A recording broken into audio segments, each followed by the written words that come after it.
Bapak Ibu Saudara, puji Tuhan.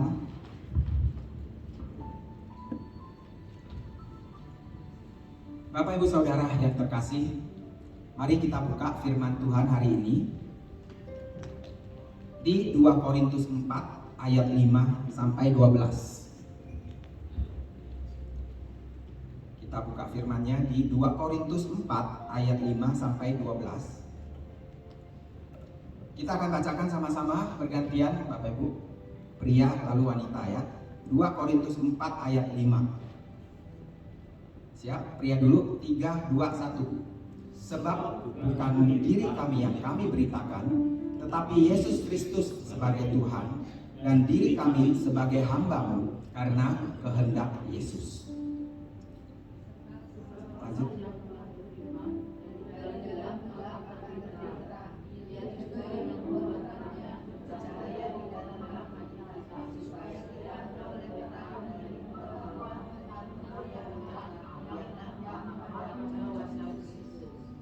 Tetapi harta ini kami punyai dalam bejana tanah liat, supaya nyata bahwa kekuatan yang melimpah-limpah itu berasal dari Allah, bukan dari kami.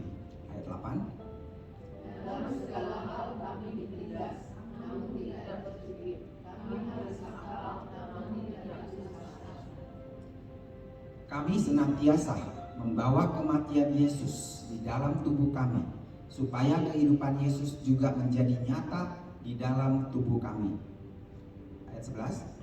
Sebab kami yang masih hidup ini terus-menerus diserahkan kepada maut karena Yesus, supaya juga hidup Yesus menjadi nyata di dalam hidup kami yang selama ini. Sama-sama ayat terakhir. Maka demikianlah maut giat di dalam diri kami dan hidup giat di dalam kamu. Amin. Puji Tuhan. Bapak Ibu Saudara, surat Korintus ini ditulis oleh Rasul Paulus dalam keprihatinan atas kondisi jemaat yang ada di Korintus, yang sudah dia rintis, ya, jemaat yang sudah dia rintis, penuh dengan permasalahan. Mungkin bisa dikatakan tidak ada jemaat yang Rasul Paulus rintis yang memiliki begitu banyak masalah dibandingkan dengan jemaat yang ada di Korintus ini. Korintus itu merupakan salah satu kota di Yunani. Masalah yang terutama itu adalah masalah imoralitas, Bapak Ibu Saudara. Masalah ini itu terkait dengan filsafat orang Yunani yang mempengaruhi kehidupan jemaat Korintus. Nah, bagi orang yang ke Yunani, tubuh dan jiwa itu adalah dua hal yang terpisah. Mereka percaya bahwa hanya apa yang terjadi kepada jiwalah yang penting. Mereka percaya bahwa tubuh itu merupakan bagian yang terpisahkan dengan jiwa. Mereka berprinsip bahwa apa yang dilakukan kepada tubuh itu tidak mempengaruhi jiwa, Bapak Ibu Saudara. Sehingga mereka, orang-orang Yunani itu melakukan hal-hal pada tubuh mereka, antara lain itu mereka memanjakannya, tubuh fisiknya, tubuh jasmaninya. Karena mereka berprinsip apa yang dia lakukan terhadap tubuh itu tidak berpengaruh kepada jiwanya. Lalu mereka juga sangat memuja tubuh fisik.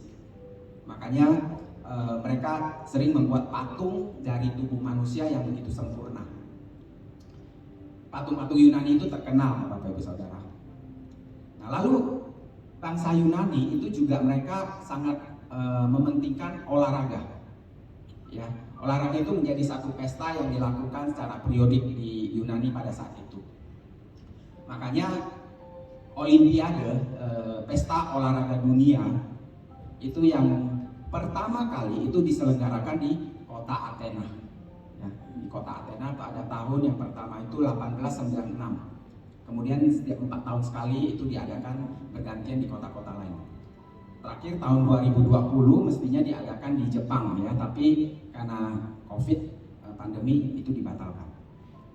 Nah, bagi orang Yunani olahraga itu sangat penting.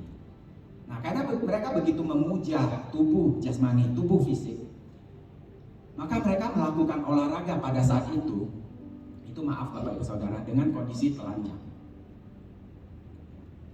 Nah, sementara itu pemikiran Kristen, bagaimana dengan pemikiran kita terkait dengan tubuh dan jiwa?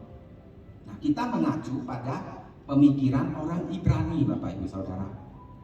Nah, orang Ibrani seperti apa? Mereka berbeda dengan orang Yunani. Orang Ibrani itu, bagi mereka tubuh itu tidak terpisahkan dari jiwa, ya, atau sebaliknya, jiwa itu tidak terpisahkan dari tubuh. Bapak Ibu Saudara tahu tanda darurat SOS, ya. Nah, SOS ini itu artinya atau singkatan dari Save Our Souls. Ya, selamatkan jiwa kami. Souls itu artinya jiwa. Itu merupakan dari pemikiran Ibrani. Jadi kalau misalnya ada kapal karam, kemudian ada orang yang terdampar di satu pulau, mereka butuh pertolongan, maka mereka akan memberikan satu sinyal SOS, sehingga orang yang lewat itu mereka bisa melihat, oh, ada orang-orang atau ada manusia yang sedang membutuhkan pertolongan. Ya, save our souls. Sejatinya itu artinya selamatkan tubuh kami, Bapak Ibu Saudara. Tapi ini disingkat dibuat SOS, save our soul, selamatkan jiwa kami. Nah, itu dari pandangan orang Ibrani, Bapak Ibu Saudara. Nah, dalam pandangan Ibrani, tubuh itu sangat penting. Tubuh itu sangat penting. Kita orang Kristen itu mengacu pada pemikiran ini, pemikiran orang Ibrani. Sebagaimana juga ini diuraikan ya dari di Alkitab kita. Alkitab kita katakan bahwa kita percaya apa yang disebut sebagai kebangkitan tubuh jasmani. Ya. Nah, Yesus sendiri pada saat bangkit dari kematiannya di atas kayu salib, itu Yesus mengenakan tubuh kebangkitan, ya, kebangkitan tubuh. Nah, ingat juga Thomas, waktu itu dia nggak percaya bahwa Yesus sudah bangkit. Maka Yesus katakan, sentuh saja lubang di tangan saya, sentuh saja lambung yang sempat ditusuk tombak oleh prajurit Roma. Kemudian Thomas pun percaya dan menyatakan, Tuhanku, Allahku. Lalu Yesus juga pada saat dia sudah bangkit dari kematiannya selama 40 hari, dia juga meminta ikan goreng dari murid-muridnya untuk dimakan. Nah, yang makan itu kan adalah tubuh jasmani, Bapak Ibu Saudara. Ya.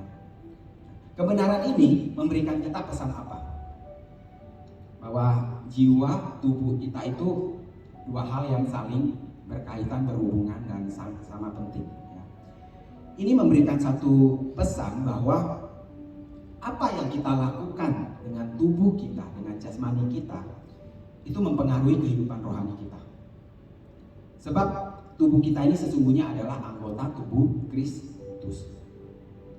Paulus mengingatkan kepada jemaat di Korintus, dengan begitu banyaknya masalah imoralitas di jemaat itu, Paulus mengingatkan mereka bahwa tubuh mereka itu adalah bait suci, bait dari Roh Kudus. Jadi mereka tidak boleh sembarangan menggunakan tubuh mereka untuk memuaskan hawa nafsu, untuk memuaskan kedagingan, kepuasan apapun seperti gaya hidupnya orang Yunani. Ya mau nggak mau, karena kota Korintus itu terletak di negara Yunani. Ya. Nah, khotbah hari ini kita mengambil tema harta dalam bejana tanah, Bapak Ibu Saudara. Bejana tanah ini berbicara tentang kita semua, diri kita semua yang ada di tempat ini. Kita dibentuk Allah dari debu tanah. Kejadian 2 ayat 7. Kemudian setelah jadi, Tuhan menghembuskan nafas kehidupan ke debu tanah tersebut, sehingga jadilah manusia pertama, Adam. Bayangkan kita itu seperti bejana tanah liat, Bapak Ibu Saudara. Seperti mungkin kita katakan vas bunga, ya, vas bunga, atau guci, atau gentong yang terbuat dari tanah liat. Lalu apa yang tersimpan di dalam vas itu, apa yang tersimpan dalam guci itu, apa yang tersimpan dalam gentong itu? Ada sesuatu yang tersimpan di dalamnya. Kita akan melihat isi dari vas atau dari guci atau dari gentong tanah liat yang ada dalam diri kita. Rasul Paulus menyatakannya sebagai harta dalam bejana tanah liat. Itu judul perikop dari ayat yang barusan kita baca tadi. Ya.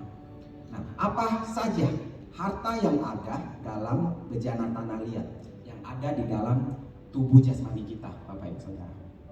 Harta yang pertama, di dalam diri kita itu ada Roh Kudus atau ada Roh Allah. Ini seperti yang sudah kita bicarakan 2 minggu yang lalu, yaitu bahwa tubuh kita ini adalah bait Allah, bait sucinya. 1 Korintus 6 ayat 19. Kita bacakan sama-sama. 1 Korintus 6 ayat 19 sampai 20. Bisa ditampilkan ayatnya? 3, 2, 1. Atau tidak tahukah kamu bahwa tubuhmu adalah bait Roh Kudus yang diam di dalam kamu, Roh Kudus yang kamu peroleh dari Allah, dan bahwa kamu bukan diri kamu sendiri, sebab kamu telah dibeli dan harganya telah lunas dibayar. Karena itu muliakanlah Allah dengan tubuhmu. Nah, dengan menyadari dan menghayati kebenaran ini, seperti yang saya sampaikan 2 minggu yang lalu, maka kita akan lebih berhati-hati menggunakan tubuh fisik kita ini dalam hidup kita sehari-hari. Ketika kita sadar sepenuhnya bahwa di dalam diri kita itu ada Roh Allah, ada Roh Kudus yang maha suci, yang maha besar tinggal di dalam diri kita, maka kita akan hidup sedemikian rupa sehingga tubuh kita itu menjadi bait yang nyaman bagi Allah kita. Amin, Bapak Ibu Saudara.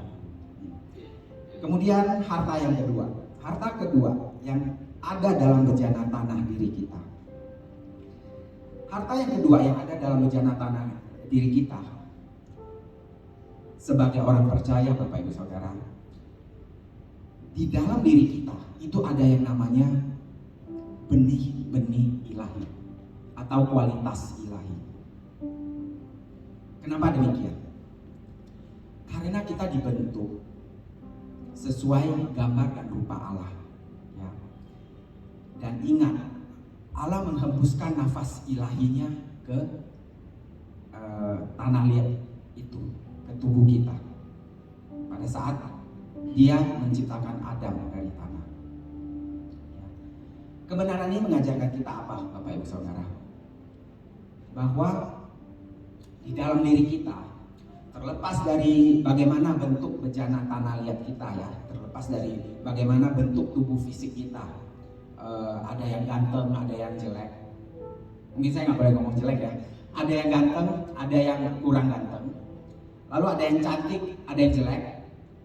Maksud saya ada yang cantik, ada yang kurang cantik. Lalu bagaimana dengan status kita di masyarakat? Lalu bagaimana dengan posisi atau level kita di dunia ini? Bagaimana kedudukan kita, status sosial kita, kondisi hidup kita saat ini? Terlepas dari itu semua, Bapak Ibu Saudara, terlepas dari bungkusan jasmani ini, itu sesungguhnya ada tersimpan harta yang begitu berharga dalam diri kita, yang dianugerahkan sendiri oleh Allah pencipta kita, ya. Nah, harta itu adalah tadi benih-benih ilahi. Tapi karena kita hidup di dunia yang sudah tercemar oleh dosa, ya, kemudian semakin jauh dari kebenaran-kebenaran ilahi, maka seringkali kita mengasosiasikan nilai diri kita itu pada bagaimana rupa diri kita, bagaimana fisik kita, bagaimana citra diri kita, bagaimana prestasi kita. Terus kita mengasosiasikan nilai diri kita pada apa yang kita miliki. Lalu pada mungkin merek mobil atau kendaraan yang kita kendarai, atau mungkin pada merek tas yang kita pakai. Lalu kita dasarkan citra diri kita, image diri kita, gengsi kita itu pada berapa banyak aset yang kita miliki, pada level sosial kita di masyarakat, pada jabatan kita di pekerjaan, dan status-status sosial lainnya. Well, Alkitab itu sebenarnya juga sudah mencatat fenomena ini, Bapak Ibu Saudara, ribuan tahun yang lalu. 1 Samuel 16 ayat 7 dikatakan bahwa manusia melihat rupa, tetapi Tuhan melihat hati. Kita manusia cenderung untuk melihat fisik, ya, jasmani. Coba lihat kondisi zaman saat ini, Bapak Ibu Saudara, dengan maraknya sosial media, Instagram, Facebook, dan sebagainya. Banyak orang-orang yang melakukan flexing. Apa itu flexing? Flexing itu memamerkan kekayaan mereka, memamerkan gengsi mereka, memamerkan image, citra diri mereka. Ya. Kita sedikit banyak pasti terpengaruh, Bapak Ibu Saudara. Coba cek, dalam satu hari mata kita tertuju pada layar gadget kita tuh berapa jam satu hari?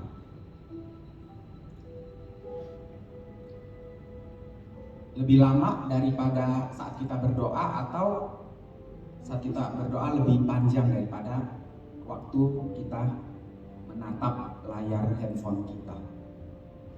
Nah, ini Bapak Ibu Saudara yang tahu, ya. Itu sedikit banyak pasti akan mempengaruhi kita kalau kita menggunakan waktu kita mayoritas untuk menatap yang namanya sosial media, handphone kita. Ya, jadi ada orang-orang dunia, ya, bukan di sini, itu memamerkan kekayaannya, memamerkan gengsinya lewat sosial media sehingga bisa dilihat oleh orang-orang. Tapi ada juga yang tidak demikian, Bapak Ibu Saudara. Ambil contoh, ada orang yang punya jabatan tinggi yang penting, lalu dia juga punya kekayaan yang luar biasa. Ambil contoh Perdana Menteri Belanda. Nah, kalau kita nggak kenal, itu di jalan dia mau kopi ke kafe, dia kayu sepedanya, naik sepeda. Di Amsterdam memang kendaraan mayoritasnya itu sepeda. Dia kayu sepeda seperti orang biasa ke kafe, lalu antri di kasir bar, ya, bartendernya. Antri seperti biasa, beli kopinya, lalu ambil kopinya dan bawa sendiri ke sudut kafe itu untuk ngopi sendiri. Begitu sederhana, tidak ada yang tahu, ya. Kalau orang nggak tahu pasti tidak tahu dia itu orang penting, Perdana Menteri Belanda. Nah, Bapak Ibu Saudara, ingat, pada dasarnya ini kita dibuat dari tanah, Bapak Ibu Saudara. Tubuh jasmani ini rentan, ya, tanah liat itu rentan, fragile. Kita itu rapuh, lemah, dan penuh dengan kekurangan. Ambil contoh lagi, kehidupan kita dibuat kocar-kacir selama 2,5 tahun akibat virus yang nggak kelihatan, kecil, akibat pandemi. Bahkan efeknya mungkin sampai hari ini masih kita rasakan. Kita masih merasa kehilangan orang-orang yang kita kasihi akibat virus ini. Lalu juga kondisi perekonomian itu juga belum pulih seutuhnya. Mantan klien saya banyak yang katakan bahwa omset penjualan mereka itu belum kembali kepada omset penjualan pada masa sebelum pandemi. Bapak Ibu Saudara mungkin terima video viral mengenai kondisi Tanah Abang di Jakarta. Nah, Tanah Abang di Jakarta itu adalah pusat perdagangan terbesar, dan kondisi saat ini sepi. Artinya apa? Perekonomian juga belum pulih. Ya. Kondisi sosial ekonomi itu rentan. Begitu juga kondisi tubuh jasmani kita rentan, Bapak Ibu Saudara. Rentan terhadap namanya penyakit lah, terhadap kecelakaan lah, dan sebagainya. Nah, dengan demikian, kalau kita mendasarkan nilai diri kita, citra diri kita pada hal-hal daging, pada hal-hal jasmani, pada materi, pada jabatan, hal-hal duniawi, maka betapa rentannya juga nilai diri kita itu. Amin? Betul ya? Kalau kita dasarkan nilai diri kita pada hal-hal yang sifatnya sementara itu, ya berarti nilai diri kita juga akan suatu saat akan memudar, akan berkurang, bahkan hilang seiring dengan hilangnya eksistensi atau keberadaan hal-hal yang sementara tadi, yang tidak tetap itu tadi. Jadi jangan lagi kita mendasarkan nilai diri kita pada hal-hal tersebut. Rencana Allah itu adalah untuk menaruh harta sorgawinya yang luar biasa di dalam bejana tanah liat yang biasa ini. Supaya apa Bapak Ibu Saudara? Supaya perhatian kita itu tertuju pada harta sorgawi yang luar biasa itu, bukan kepada bejana yang biasa ini. Di 2 Korintus 4 ayat 7 tadi katakan, supaya nyata bahwa kekuatan yang melimpah-limpah itu berasal dari Allah, bukan dari diri kami. Jadi fokus kita, perhatian kita semestinya tertuju kepada harta yang tersimpan dalam bejana tanah liat ini, Bapak Ibu Saudara. Rasul Paulus mengemukakan bahwa harta yang dimilikinya itu tersimpan dalam bejana tanah liat. Kita tahu Rasul Paulus itu orang yang sangat sederhana. Bahkan dia katakan, asal ada makanan dan pakaian, cukuplah. Yang membuat kita utuh itu adalah benih-benih ilahi yang ada dalam diri kita. Yang membuat kita utuh adalah benih-benih ilahi yang ada di dalam bejana rapuh diri kita ini. Benih ilahi dalam diri kita lah yang membuat kita berharga. Bukan atribut, bukan materi, bukan status yang dikenakan atau melekat dalam diri atau tubuh jasmani kita ini. Amin Bapak Ibu Saudara. Selanjutnya harta yang ketiga. Harta yang pertama tadi, dalam bejana diri kita ada Roh Kudus. Harta yang kedua tadi adalah benih-benih ilahi atau kualitas ilahi. Nah sekarang yang ketiga. Harta yang ketiga ini yang tersimpan dalam bejana tubuh kita itu merupakan harta yang harus kita kelola, Bapak Ibu Saudara. Harta yang harus kita upayakan, kita kembangkan.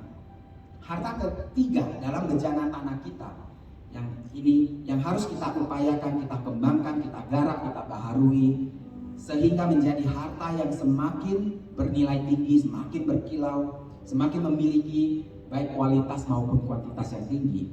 Itu adalah manusia batinnya kita, Bapak Ibu Saudara. Itu adalah roh di dalam diri kita. Nah, Rasul Paulus katakan lagi di 2 Korintus 4 ayat 8 sampai 10. Kita bacakan sama-sama ya Bapak Ibu Saudara. 2 Korintus 4 ayat 8 sampai 10. 3, 2, 1. Dalam segala hal kami ditindas namun tidak terjepit. Kami habis akal namun tidak putus asa. Kami dianiaya namun tidak ditinggalkan sendirian. Kami dihempaskan namun tidak binasa. Kami senantiasa membawa kematian Yesus di dalam tubuh kami supaya kehidupan Yesus juga menjadi nyata di dalam hidup kami. Amin. Amin. Harta ketiga kita itu yaitu manusia batinia kita. Itu harus kita kelola, harus kita kembangkan. Nah, kata kuncinya bagaimana kita mengembangkan harta ketiga ini, bagaimana kita mengembangkan manusia batinia kita ini. Kata kuncinya ada dalam ayat ke-10 tadi Bapak Ibu Saudara. 2 Korintus 4 ayat 10. Kata kuncinya ada di sini. Kami senantiasa membawa kematian Yesus di dalam tubuh kami, supaya kehidupan Yesus juga menjadi nyata di dalam tubuh kami. Kata kuncinya adalah membawa kematian Yesus di dalam tubuh kita. Membawa kematian Yesus dalam tubuh kita. Aplikasinya itu seperti apa Bapak Ibu Saudara? Nah, untuk menumbuhkan, mengembangkan harta batinia kita, itu diperlukan kematian dalam kedagingan kita, kematian dalam hawa nafsu kita, Kematian dalam cinta kepada dunia ini. Kematian pada hal-hal yang menjauhkan diri kita kepada Allah. Nah, apa yang menjauhkan diri kita pada Allah, Bapak Ibu Saudara? Ada 3. Yang menjauhkan diri kita dari Allah itu adalah keinginan daging, keinginan mata, dan keangkuhan hidup. 1 Yohanes 2 ayat 16. Sebab semua yang ada di dalam dunia, yaitu keinginan daging dan keinginan mata serta keangkuhan hidup, itu bukanlah berasal dari Bapa, melainkan dari dunia. Nah, kembali ke pandangan Ibrani tadi mengenai tubuh fisik yang erat kaitannya dengan jiwa. Selama kita hidup di dunia ini, Bapak Ibu Saudara, kita sebenarnya tidak bisa sembarangan menggunakan tubuh fisik kita untuk memuaskan nafsu kita, untuk memuaskan kedagingan kita, untuk memanjakan jasmani kita itu, seperti yang dilakukan orang-orang Yunani pada zaman saat itu. Kita tidak boleh menggunakan sembarangan tubuh kita, karena itu akan berpengaruh kepada jiwa dan roh kita. Tubuh kita itu ibarat tadi yang saya katakan vas atau guci atau gentong tanah liat. Isinya adalah jiwa dan roh kita. Kalau vas bunga misalnya, vas bunga itu kita isi air ya, supaya bunga itu tetap bisa segar. Nah, kalau vas bunga yang berisi air itu ada retak. Nah, biasanya air itu isinya itu akan merembes keluar. Atau lebih parah lagi kalau vas bunga itu pecah, jatuh dan pecah, maka isinya pun buyar semua. Betul ya? Kalau kita sembarangan menggunakan tubuh kita, sehingga tubuh jasmani kita retak, rusak, sakit, kotor, atau bau, maka pasti akan pengaruh ke isinya, ke jiwa dan roh kita. Nah, membawa kematian Kristus, Bapak Ibu Saudara, itu sama halnya dikatakan itu mengenakan kematian Kristus dalam diri kita. Artinya apa? Artinya juga keinginan-keinginan hidup kita itu ditujukan pada apa yang menjadi keinginan Allah, Sang Pemilik hidup kita ini. Hidup kita sudah mati, yang hidup adalah Tuhan Allah yang hidup dalam diri kita, Sang Pemilik kehidupan kita. Nah, keinginan Allah jelas tertulis di firman Tuhan di Alkitab ya, bahwa kita harus saling mengasihi, kita harus saling mengampuni, kita jauhi dosa, dan kita mendekat kepadanya, dan sebagainya dan sebagainya. Ya. Mengenakan kematian Kristus itu juga artinya kita sudah tidak peduli lagi dengan penilaian orang lain pada diri kita. Orang lain itu menilai diri kita biasanya pakai benchmark atau patokan apa. Mereka biasa mengukur diri kita itu menggunakan benchmark duniawi untuk mengukur segala sesuatunya. Bapak Ibu Saudara, ini saya katakan bukan berarti kita mengecilkan arti pencapaian prestasi hidup kita ya. Kita tetap hidup untuk mencapai prestasi setinggi mungkin. Tujuannya apa? Tujuannya untuk kemuliaan Tuhan. Supaya dengan prestasi yang kita capai, dengan apa yang kita bisa miliki, itu bisa digunakan oleh Tuhan dengan efektif. Jadi kita capai prestasi itu, kita kerja keras dan sebagainya itu bukan dengan maksud untuk meningkatkan citra diri atau nilai diri kita. Sebagai orang percaya, duniawi kita itu seharusnya sudah mati bersama dengan Kristus. Kita pakai pencapaian hidup kita itu untuk kepentingan Tuhan, ya, untuk melayani dan menolong sesama kita. Sekali lagi, bukan untuk meningkatkan citra diri kita atau nilai diri kita. Bapak Ibu Saudara coba lihat, pasti tahu biasanya orang-orang di luar sana ya, ada orang-orang yang mencari hormat atau mencari pujian. Orang-orang yang seperti itu, yang mencari hormat, mencari pujian, itu sebenarnya sesungguhnya itu mereka tidak memiliki hormat atau nilai dirinya di mata dia kurang. kurang cukup. Orang mencari hormat seperti halnya kita misalnya pulpen kita hilang, kita cari pulpen kita. Berarti pulpen itu ada nggak di diri kita? Nggak ada ya. Sama, orang yang mencari hormat berarti ada nggak hormat dalam diri dia? Nggak ada, makanya dicari. Ya, makanya dicari. Nah, kita sebagai orang percaya tidak demikian. Kita tidak hidup dari yang namanya pujian manusia. Nilai diri kita itu tidak tergantung pada hal itu, ya, tidak tergantung pada hal-hal ukuran duniawi tadi. Nilai diri kita itu sudah aman dalam tangan pencipta kita. Saya ulangi, nilai diri kita sudah aman dalam tangan pencipta kita. Amin. Ya, kita beri kemuliaan buat Tuhan. Ya. Nilai diri kita sudah aman dalam tangan pencipta kita. Nah, yang jauh lebih penting saat ini apa Bapak Ibu Saudara? Yang jauh lebih penting sekarang ini adalah bagaimana kita mengelola harta yang sudah Tuhan tempatkan di dalam bejana tanah liat kita ini. Apa saja 3 harta tadi? 1, Roh Kudus atau Roh Allah. Yang kedua, benih-benih ilahi kita. Kemudian manusia batinia kita. Itu yang perlu dan penting untuk kita fokuskan. Amin. Sebenarnya ada satu lagi harta dalam bejana tanah kita. Harta yang keempat. Tapi ini kita akan bahas di lain waktu Bapak Ibu Saudara. Nah, saat ini yang kita peduli itu, yang kita kejar itu adalah penilaian Tuhan pada kita. Yang kita kejar itu penilaian Tuhan, Allah pencipta kita yang ciptakan diri kita itu penilaian Dia. Kita bukan mengejar penilaian dari sesama manusia yang mereka juga sama-sama fana dan sementara seperti kita. Jadi buat apa kita mencari penilaian dari mereka? Penilaian Tuhan sebagai pencipta kita itulah penilaian yang sah. Amin Bapak Ibu Saudara. Ya. Standar Tuhan yang agung bagi diri kita itulah yang kita kejar dan kita capai dan kita kenakan. Ya. Nah, mari kita renungkan, apakah kita saat ini jauh lebih peduli untuk lebih mencari pribadinya, atau kita lebih peduli mencari penilaian manusia?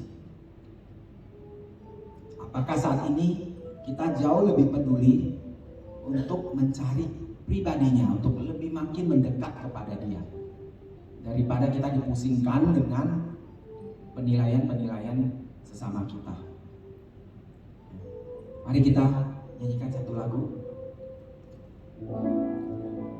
Kita nyanyikan sama-sama, berikan aku tempat Tuhan.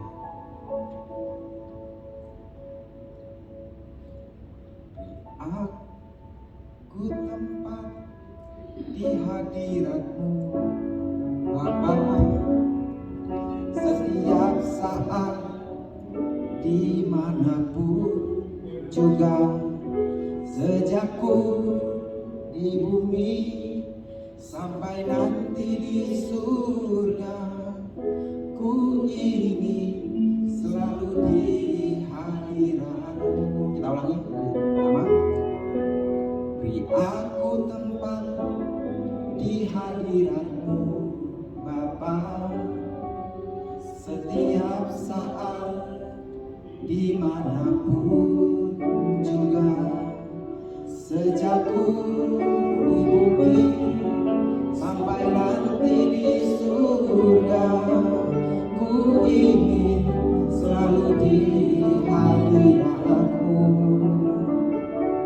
Hanya Engkau kebahagiaanku, harta abadi kesukaanku. Ku tinggalkan dosa dan indahnya dunia, agar aku layak di hadirat-Mu. Selalu di hadirat-Mu, di hadirat-Mu, aman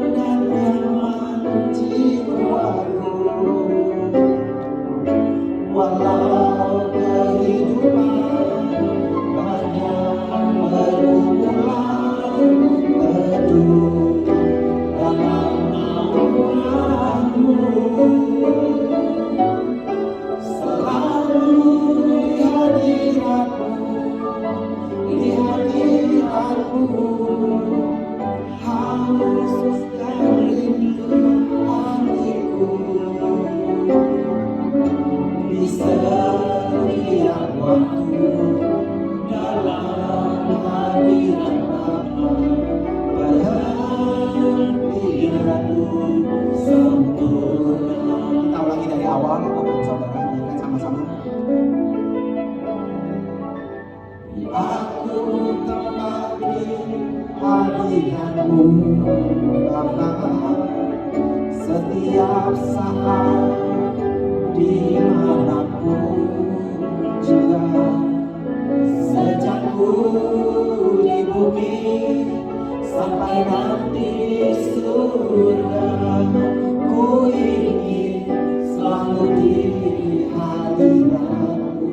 Yes, Lord. Kami rindu hadirat-Mu. Engkaulah kebahagiaanku, harta abadi kesukaanku, ku tinggalkan dosa dan indahnya dunia, agar aku layak di hadirat-Mu. Selalu di hadirat-Mu, di hadirat-Mu, aman dan nyaman jiwaku. Walau kehidupan banyak berulang teduh dalam naungan-Mu, selalu di hadirat-Mu, di hadirat-Mu, haus dan rindu hatiku. Di setiap waktu dalam hadirat Bapa, perhatian-Mu sempurna. Selalu di hadirat-Mu. Yes, Lord. Kami rindu terus ada dalam hadirat-Mu, Tuhan. Karena di hadirat-Mu jiwa kami aman, nyaman, tentram. Walaupun ada pergumulan, masalah dalam hidup kami tetap teduh. Karena kami tahu Engkau Allah kami, Tuhan.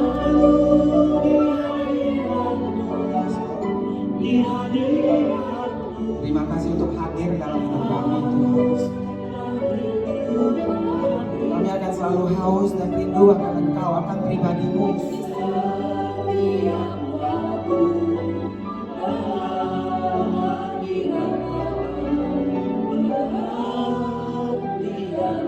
Kita tutup mata kita katakan kepada Allah Bapa kita, selalu di hadapan-Mu. Di hadirat-Mu, di hadirat-Mu. Biar ini menjadi doa kita, Bapak Ibu Saudara. Tundukkan kepala, kita nyanyikan dengan sungguh-sungguh dari hati.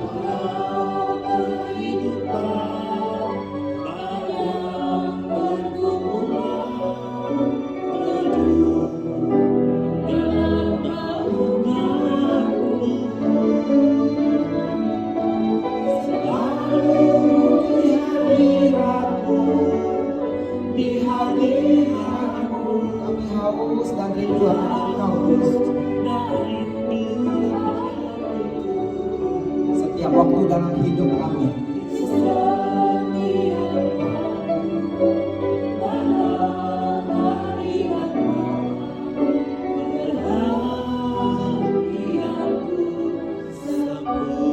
di setiap waktu dalam hidup kami, setiap waktu dalam hadirat Bapa,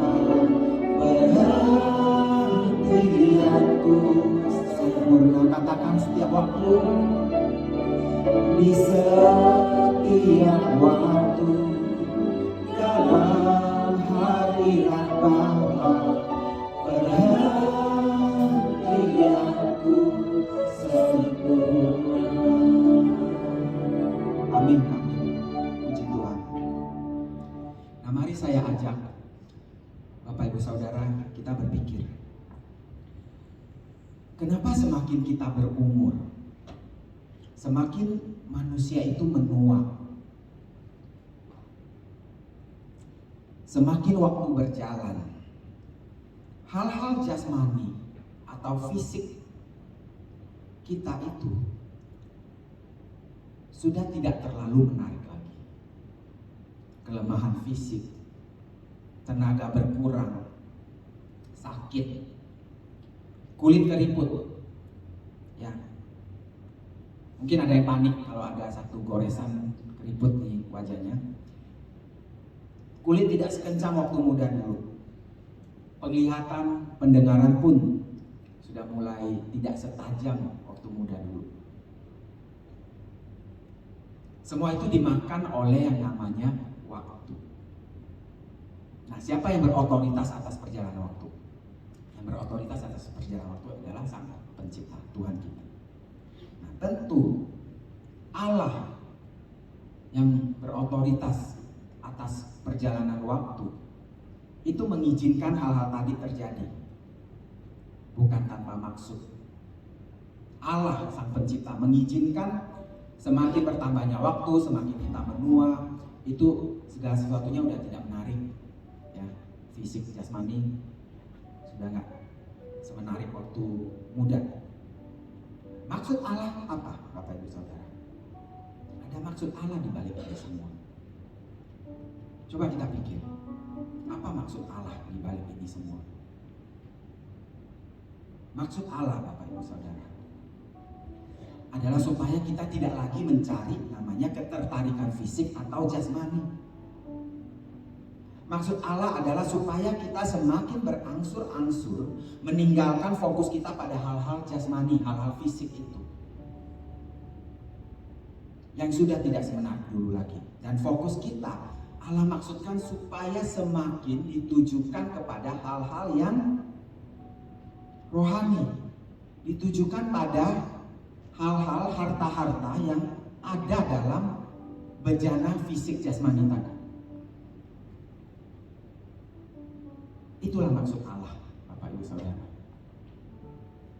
Kita menua bukan secara kebetulan, bukan tanpa maksud.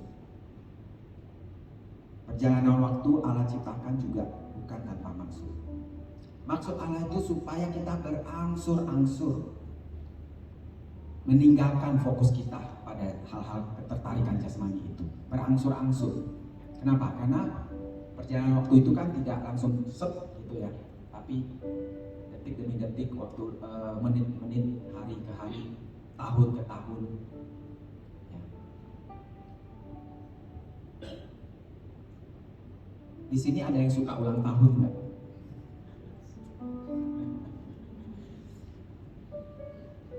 Kalau saya tidak suka, karena itu menandakan fisik itu semakin menurun, berangsur-angsur menurun.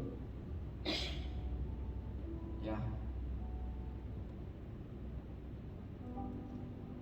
Tapi luar biasa, Allah kita luar biasa. Kita semakin meninggalkan tubuh jasmani, ketertarikan fokus pada tubuh jasmani kita, supaya kita tuh benar-benar menginvestasikan waktu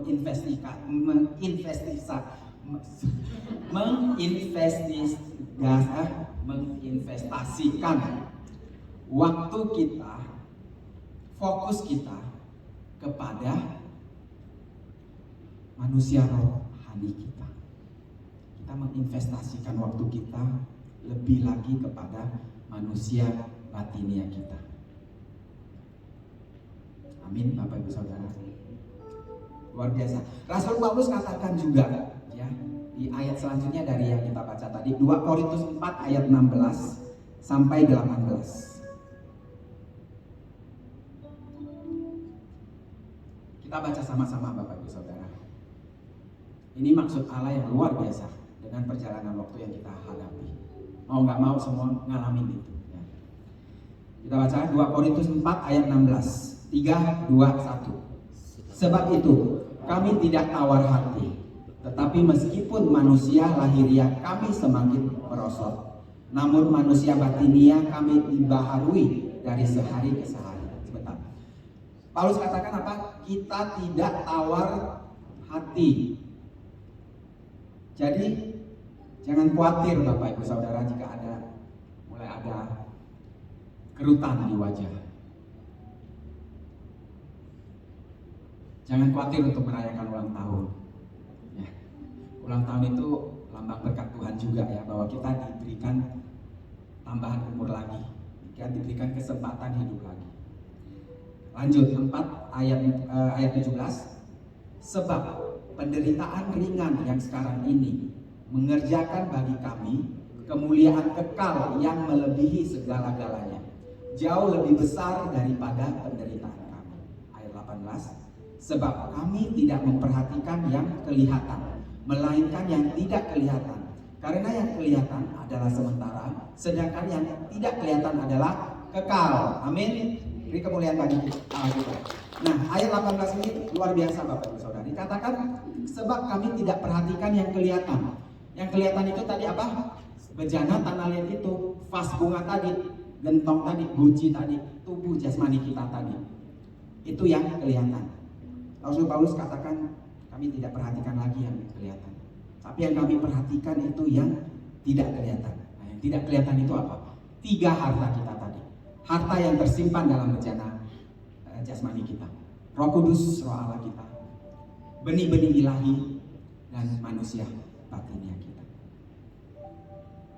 Amin, Bapak Ibu Saudara. Nah, sebagai penutup, mari kita perhatikan dan kejarlah harta abadi kita yang sesungguhnya, ya, harta rohani kita. Amin. Mari kita bangkit berdiri, kita naikkan pujian tadi, selalu di hadirat-Mu.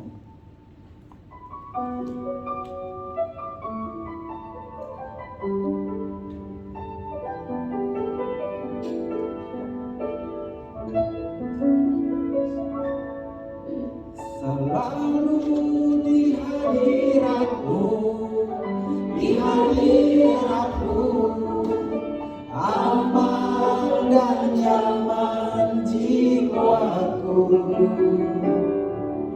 Walau kehidupan banyak pergumulan, teduh dalam naungan-Mu.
sederhana dalam Engkau.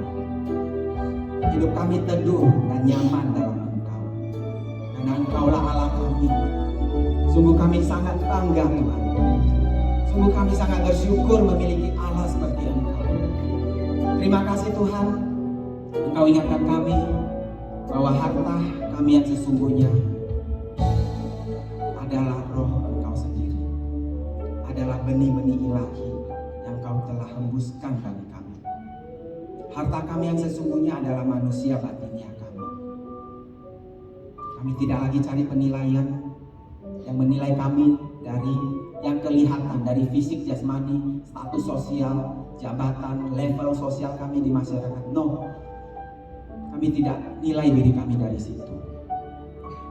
Nilai diri kami aman dalam tangan-Mu. Ini cukup menjadi sukacita yang luar biasa buat kami.